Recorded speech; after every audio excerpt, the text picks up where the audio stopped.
Welcome to the CFA Level 1 Practice Test 1. Domain, Portfolio Management, Part 8. A pure arbitrage transaction is best described as an opportunity that A. Requires a small, positive net investment. B. Is certain and offers a risk-free profit. C. Frequently arises in informationally efficient markets. D. Not applicable.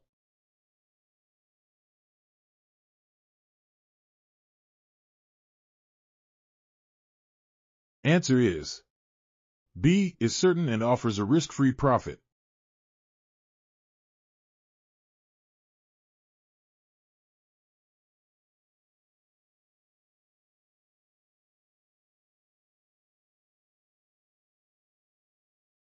Which risk management technique is most appropriate when a client is concerned about changes in a single key variable, the benchmark interest rate, while other factors remain unchanged?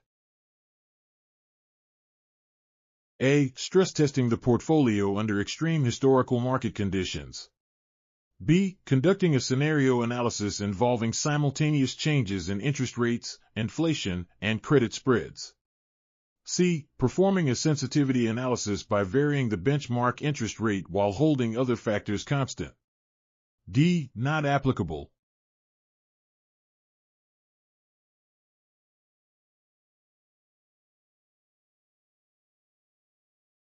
Answer is C. Performing a sensitivity analysis by varying the benchmark interest rate while holding other factors constant.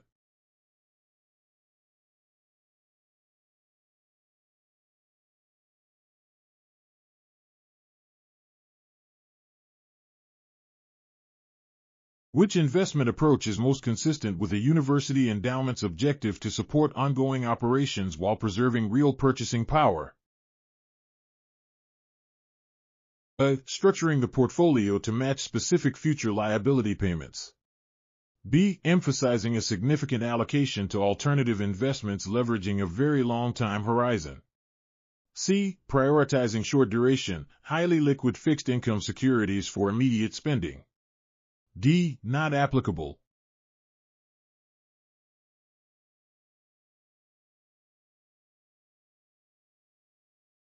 Answer is B. Emphasizing a significant allocation to alternative investments leveraging a very long time horizon.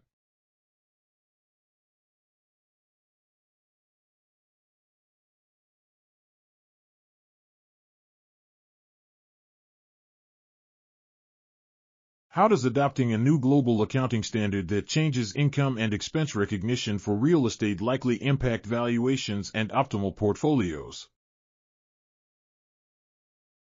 A. Analysts derive different intrinsic values based on varied assumptions, leading to unique optimal risky portfolios. B. It primarily affects non-systematic risk calculations, complicating assessments when combined with risk-free assets. C. The market quickly agrees on valuations, causing convergence to a single optimal risky portfolio for real estate. D. Not applicable.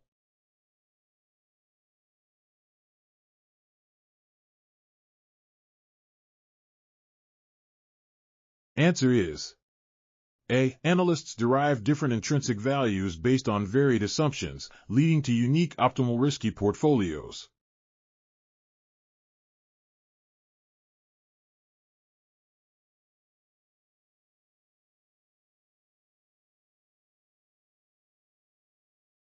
What is the variance of a portfolio with asset X, weight 60%, STD Dev 20%, and asset Y, weight 40%, STD Dev 30%, correlation 0.5?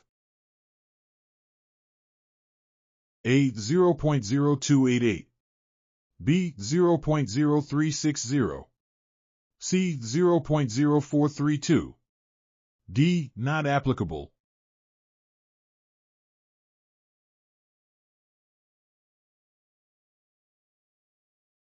Answer is C. 0.0432.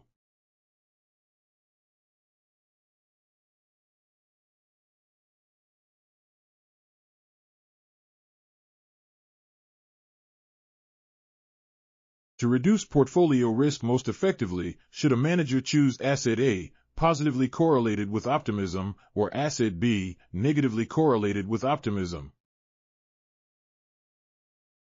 A. Choose asset A because it is positively correlated, providing linear risk-return relationship. B. Choose asset B because it is negatively correlated, allowing the greatest risk reduction. C. Choose an uncorrelated asset to reduce unique risk. D. Not applicable.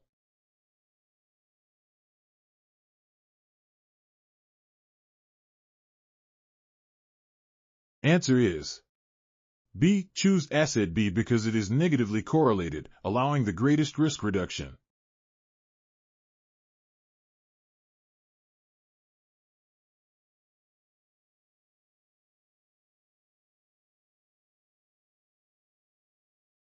Which behavioral bias does a client exhibit by believing they can control their company's success despite market challenges?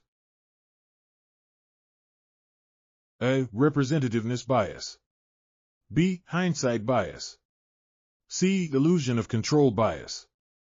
D. Not applicable.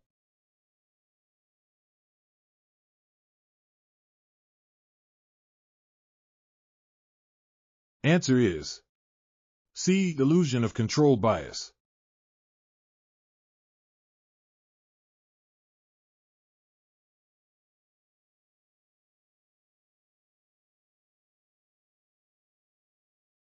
A key characteristic of systematic risk is that it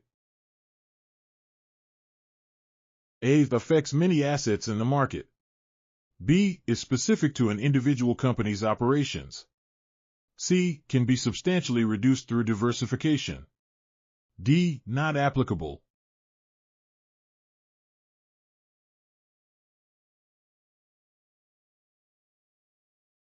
Answer is A. Affects many assets in the market.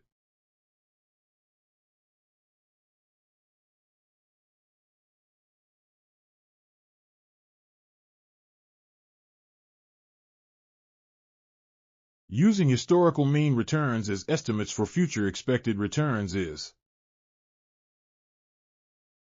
A. May not be accurate as actual returns rarely equal expected returns over specific periods.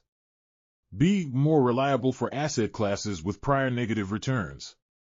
C. Only valid if history covers 50 years. D. Not applicable.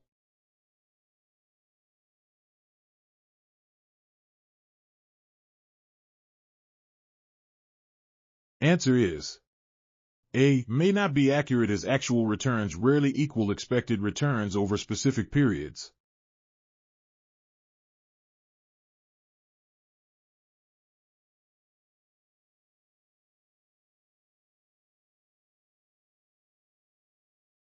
What is a primary objective of risk governance within an organization?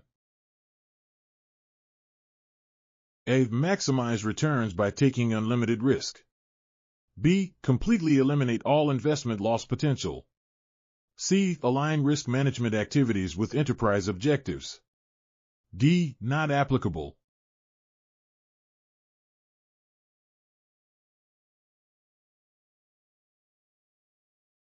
Answer is C. Align risk management activities with enterprise objectives.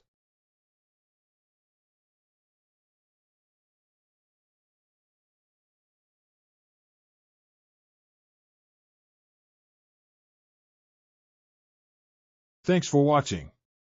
For more learning videos and tutorials, subscribe to BISP Trainings.